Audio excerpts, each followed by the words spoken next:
Hi, I'm Ryan Szymanski, curator for Battleship New Jersey Museum and Memorial.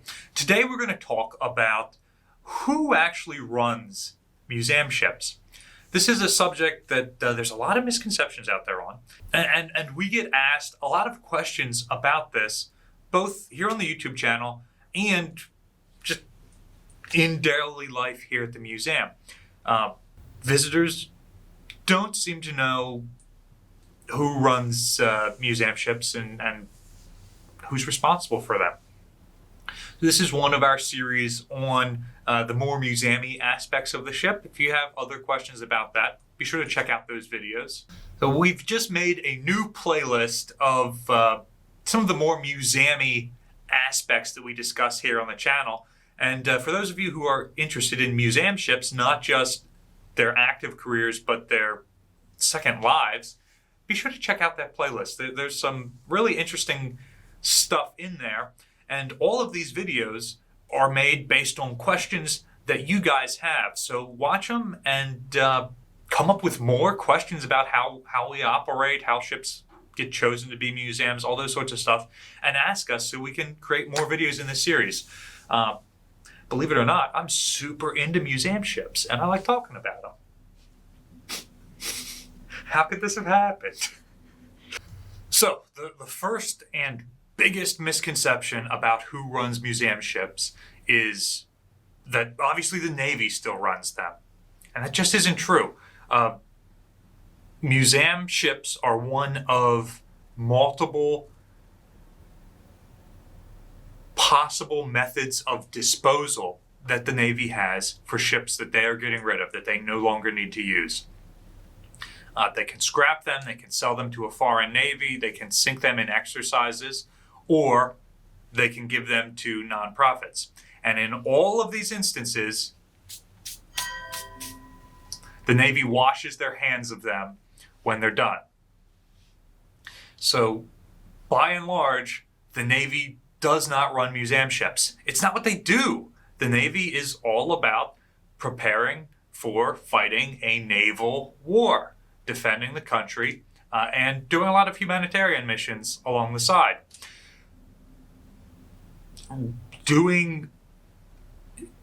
Running museums, teaching about history, that's not what the Navy does. The Navy does have a curators branch, Navy History and Heritage Command, that does maintain naval artifacts and display them. And those guys, and they even operate a couple of museums. They also support museum ships like the Battleship New Jersey, and something like 40 of our artifacts on display are on loan from them.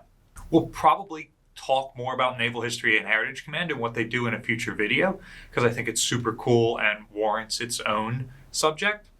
It's not core to the Navy, and the Navy isn't set up to be able to operate these ships. They never have enough money in any given budget to build all the ships that they want or need for national defense. So why would they spend money in their budget to maintain ships that they can't use? So like we talked about in our video about funding for museum ships, the Navy doesn't do that. They aren't involved at all. They have some oversight capability. We can't slander the Navy in our displays on the ship. Like we can't cut big holes in the ship. That said, the Navy does run 2 museum ships. First of all is USS Constitution, which is still a commissioned vessel. The only commissioned vessel in the Navy that sunk an enemy ship. She has a Navy crew assigned, and the Navy does spend Navy money to keep her maintained. She is so significant for naval heritage that basically all the rules I just told you don't apply to this one ship. Now, the Navy, as a government entity, can't take donations, donated funding, donated artifacts. So how does that work? The Constitution has a foundation that runs the Constitution Museum. So When you go to the museum at the Charleston Navy Yard in Boston, you're seeing what the foundation is doing. And it's a really top-notch museum. If you're ever in the area, I recommend you go. They recently reopened following COVID, so definitely worth a pilgrimage.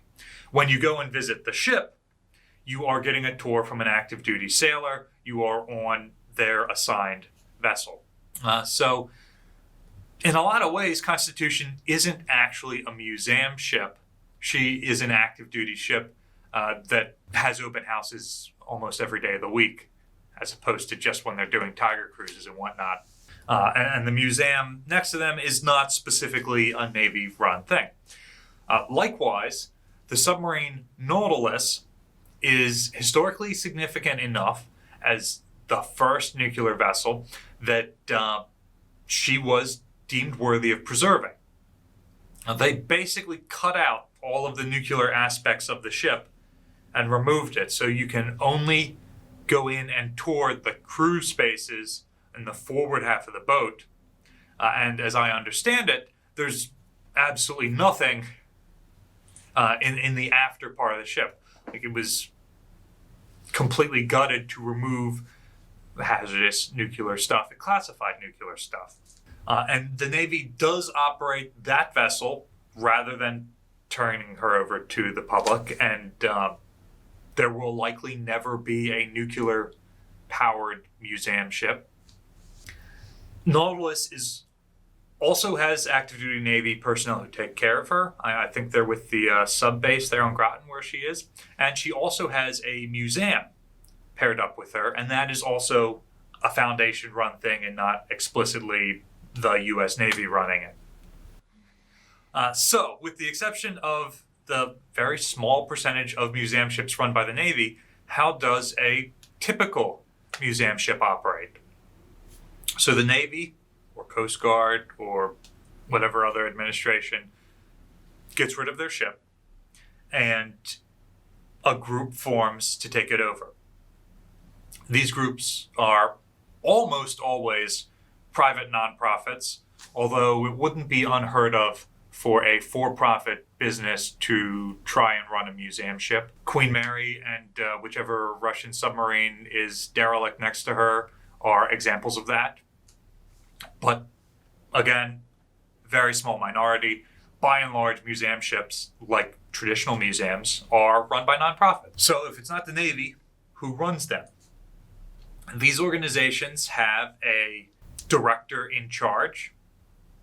In some instances, they're the president. In some instances, they're the chief operating officer. But that is the individual in charge of day-to-day operations of the ship. And all of the staff on board answer to them. So on Battleship New Jersey, and part of the reason why we're talking about this right now is because we just went through a change in our CEO. Our longtime CEO, Phil Rowan, has just retired. Hi, I'm Phil Rowan, Executive Director and CEO of the Battleship New Jersey Museum and Memorial, and here in the officer's wardroom, and thinking back about the 20 years ago when we brought the ship up the Delaware River, docked her at the Philadelphia Naval Shipyard, and I've been involved with the battleship for about 22 years. Original incorporator of the Port Alliance, and we've seen a lot of changes on the ship, and I'm just amazed how fast 20 years goes by. I'm really and he has been replaced by the long-serving Vice President of Sales and Marketing, Jack Willard.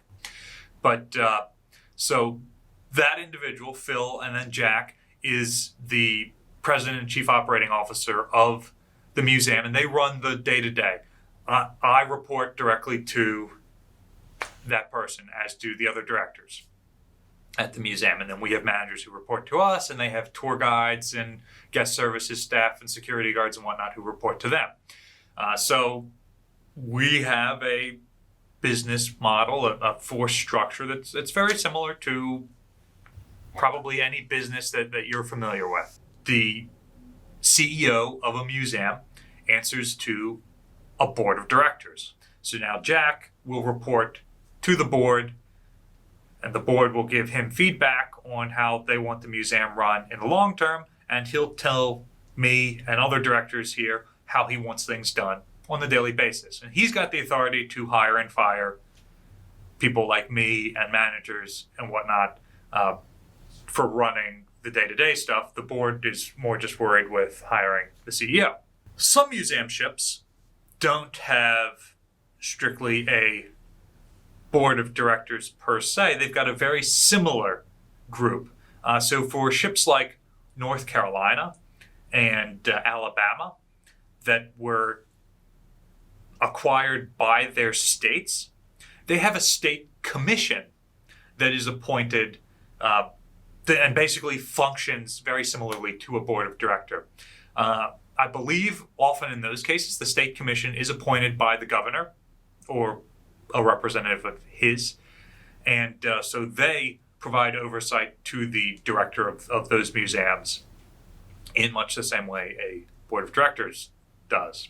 Some museum ships are run by the Park Service or other similar organizations. The most famous example of this would probably the Battleship Texas, was until very recently run by the Texas Parks and Wildlife Commission. So if you went on board Texas, it would be park rangers who were showing you around, giving you your tour, state employees, essentially. And so ships like that get paid out of the state budget, or got paid out of the state budget, and any income they make goes back into the state budget. So some ships, like we've seen, are run by the state. Loosely. Battleship Texas was, Alabama and North Carolina sort of are. Other ships are run by smaller government entities. Cities, for example. So Battleship Wisconsin, which is part of the Nauticus Museum, falls under the Norfolk city government. And in addition to the museum ships that are run, I would say, in a more traditional museum style with a board of directors, you also see museum ships that are significantly smaller in most cases, that are acquired by a group of individuals, and maybe they don't form up into a board of directors and all the traditional museum trappings. It is more of a group of largely volunteers who are managing and running ships. And in some cases, they do eventually form into a traditional museum style. And in other cases, it is just this group of individuals in the best interest of their artifact, which is held in the public trust. So does this explain how many museum ships are run good enough for you? Do you have other questions about who runs them and why these decisions are made? Let us know in the comment section down below. Like I said earlier, love to talk about this kind of stuff. Battleship New Jersey receives operating support from the New Jersey Department of State, also from a number of businesses and private individuals like yourselves. In particular, in the last year, your donations have allowed us to make the YouTube channel a larger part of our jobs, and we really appreciate it. If you'd like to continue supporting us, there's a link in the description below. You can also support us by liking, sharing, and subscribing. This further will notify you when we're posting all of our new content. You can expect several new videos every week. Thanks for watching. I'll see you next time.